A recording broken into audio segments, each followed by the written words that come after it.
Hello, I'm Christian from the Communities team at the National Football Museum. The museum's collection is packed with the history of the game of our lives. In this video, I'll be taking you through 11 museum objects related to members of the English Football Hall of Fame.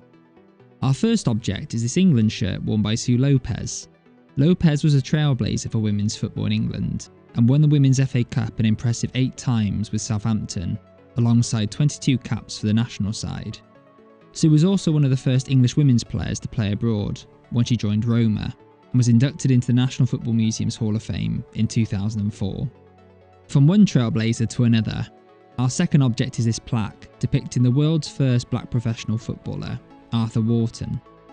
After playing amateur football as a goalkeeper for Darlington, he joined Preston North End and turned professional when he signed for Rotherham Town in 1889. It would be at another South Yorkshire club, Sheffield United, in 1894 that Wharton would play a First Division game against Sunderland, making him the first black player to feature in England's top flight. Our third object in our Hall of Fame First 11 is from another influential figure in English football history, Jimmy Hill. Object 3 is this chair that Hill sat in when he negotiated the abolition of the maximum wage in football as PFA chairman in 1961. This was a monumental occasion, making way for the multi-million-pound contracts you see today.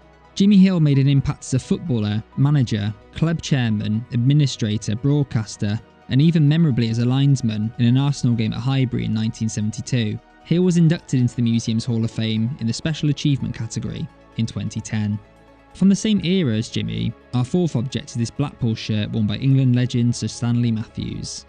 Matthews spent 14 years with Blackpool and famously helped them win the FA Cup in 1953 in this shirt, these shorts, and these socks.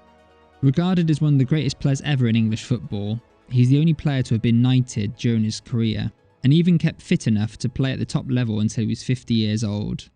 Unsurprisingly, he was an inaugural inductee into the National Football Museum's Hall of Fame in 2002, and a shirt from his Stoke City testimonial match is also on display at the museum.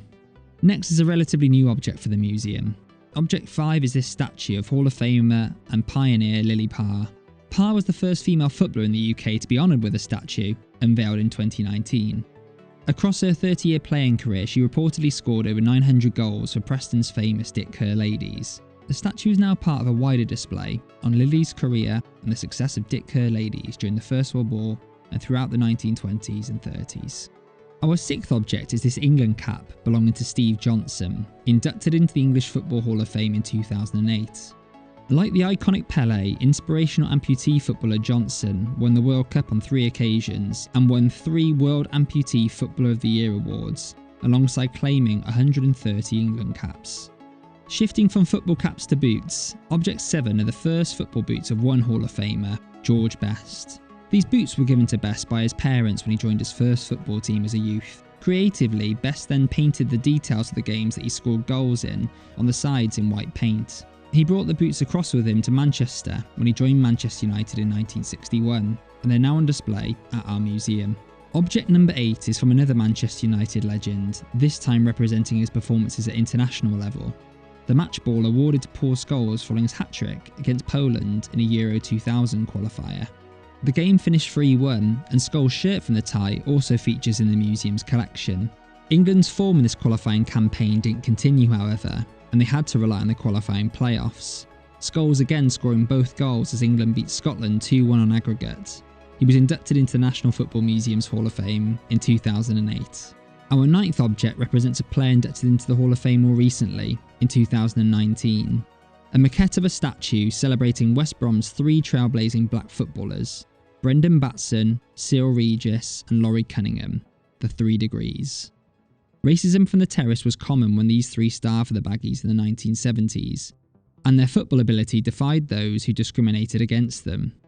Regis was infamously sent a bullet in the post following his first England call-up, but, as Football Blacklist founder Leon Mann said in a recent tribute, when they went low, Regis went high. Our 10th object is this Great Britain shirt, owned by Paralympic star Matt Dimbylow. Following a head injury suffered during a match in 2003, Dimbylow was diagnosed with extrapyramidal syndrome. This didn't stop his football career, however, and he went on to represent Team GB at the Beijing and London Olympic Games. He was also part of the British team that took medals at successive Paralympic World Cups and was inducted into the museum's Hall of Fame in 2014. Our final object is this trophy, representing a recent inductee into the English Football Hall of Fame, Justin Fashanu.